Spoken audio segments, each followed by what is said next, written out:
The salt-stained receipt crumpled in Marcus. Webb's calloused palm bore witness to his latest financial defeat. $47.23 for a week's worth of groceries, carefully calculated down to the penny. His daughter Emma, 8 years old with her mother's green eyes and his stubborn chin, deserved so much more than generic cereal and marked-down bread. But as a warehouse supervisor living paycheck to paycheck since his wife, Sarah, died 3 years ago, Marcus had learned that love couldn't always be measured in dollars, though God knew he tried to make every dollar stretch as far as his love reached. The company beach cleanup was supposed to be voluntary, but everyone at Morrison Logistics knew better. When Victoria Harrison, the newly appointed CEO, suggested something, it carried the weight of a command wrapped in corporate speak about team, building, and community engagement. So there Marcus stood on a Saturday morning, his one day off with Emma, wearing his least faded jeans and a polo shirt he'd ironed twice, watching his daughter build sandcastles, while pretending to care about plastic bottle quotas. Victoria Harrison was a legend whispered about in break rooms, the youngest CEO in the company's 40-year history, a woman who'd clawed her way up from regional manager to the executive suite in just 6 years. She was sharp-tongued, brilliant, and utterly terrifying. Marcus had only spoken to her once, during a logistics review where he'd nervously presented efficiency numbers while she'd stared at him, with eyes that seemed to calculate his worth down to the decimal point. The morning sun climbed higher, turning the beach into a glittering expanse of light and heat. Marcus had just helped Emma find a perfect spiral shell when he noticed the familiar figure emerging from the changing station about 50 yards down the beach. He recognized Victoria's distinctive auburn hair immediately, but what came next happened in slow motion, like a scene his brain couldn't quite process fast enough to look away from. She was peeling off her fitted blazer. Apparently she'd been preparing to actually participate in the cleanup, and beneath it wore only a swimsuit top. Not scandalous, not inappropriate for a beach, but startlingly human. Marcus saw what he instantly knew he shouldn't be seeing. The surgical scars that traced across her shoulder and upper chest, pink and puckered against her pale skin. Long, deliberate lines that spoke of something serious, something survived. He should have looked away. He meant to look away, but shock froze him in place for 3 endless seconds, his face surely registering the surprise. He felt it seeing his invincible boss so unexpectedly vulnerable. That's when her eyes met his. The recognition in her gaze was immediate, followed by something that looked like fury and hurt all tangled together. She grabbed her shirt, clutching it against her chest, and Marcus felt his stomach drop through the sand beneath his feet. "Dad?" Emma looked up at him, confused. I need to help with the cleanup over there," he stammered, pointing randomly down the beach, anywhere Victoria wasn't. His heart hammered against his ribs. He'd just violated his boss's privacy, made her feel exposed and objectified, probably destroyed any shred of professional respect she might have had for him.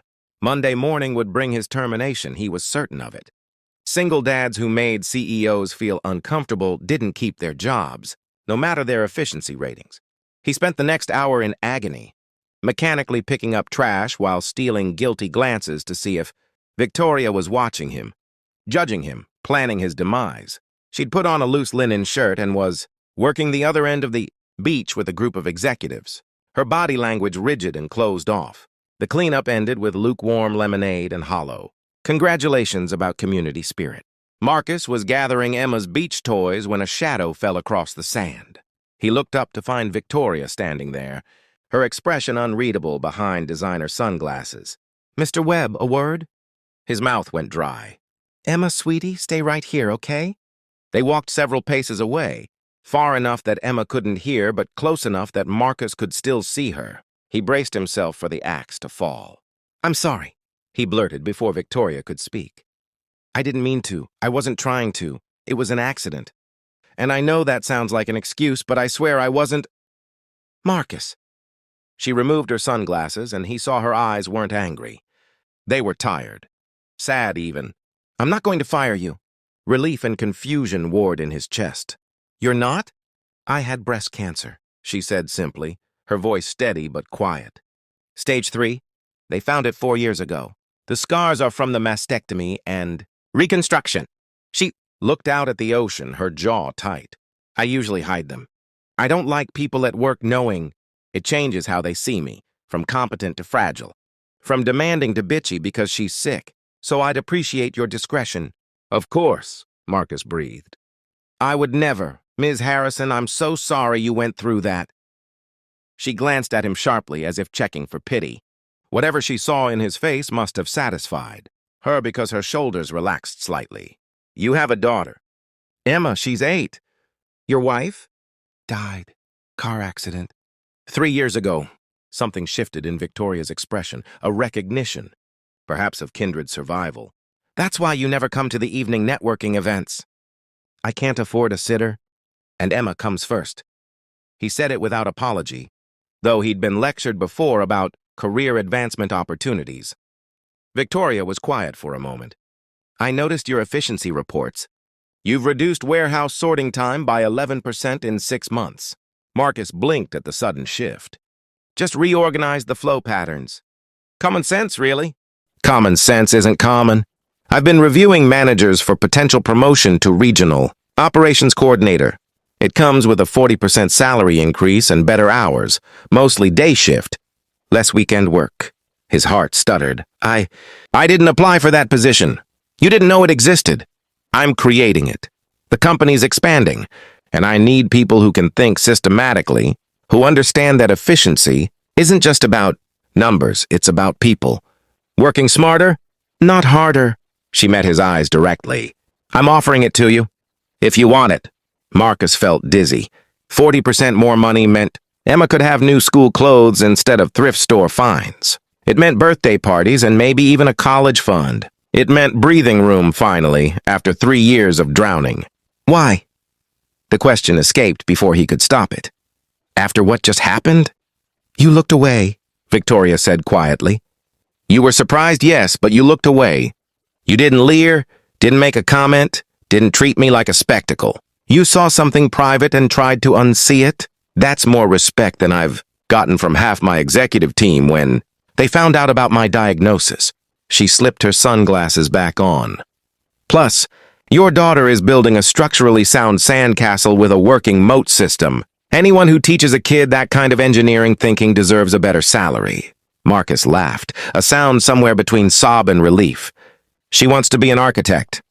Then she'll need college tuition. Think about the offer. Email me Monday. Victoria turned to leave, then paused. And Marcus?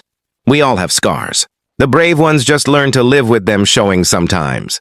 She walked away before he could respond, her linen shirt billowing in the ocean breeze. Marcus stood there watching her go, thinking about scars, the ones on her skin, the ones on his heart, the invisible ones Emma carried from losing her mother too young. Emma ran up to him, her small hand slipping into his. Was that your boss? Yeah, baby. She seemed nice. Sad, but nice. You're pretty smart, you know that? Emma grinned, gap-toothed and perfect. Can we get ice cream? Marcus thought about the promotion. About 40% more in his bank account. About the fact that sometimes the worst moments crack open into unexpected grace. Yeah, he said, squeezing her hand. I think we can. That night, after Emma fell asleep clutching her spiral shell, Marcus sat at his laptop and composed an email accepting the position. Before he sent it, he added one line. Thank you for seeing me as more than my circumstances. I hope to prove worthy of your trust. Victoria's response came through at midnight. You already have. See you Monday, Regional Coordinator Webb. Marcus read it 3 times, then closed his laptop and allowed himself to cry. For Sarah, for the lonely years, for the unexpected kindness of a woman who knew what it meant to survive. In the morning, he would tell Emma they were going to be okay. For the first time in 3 years, he actually believed it.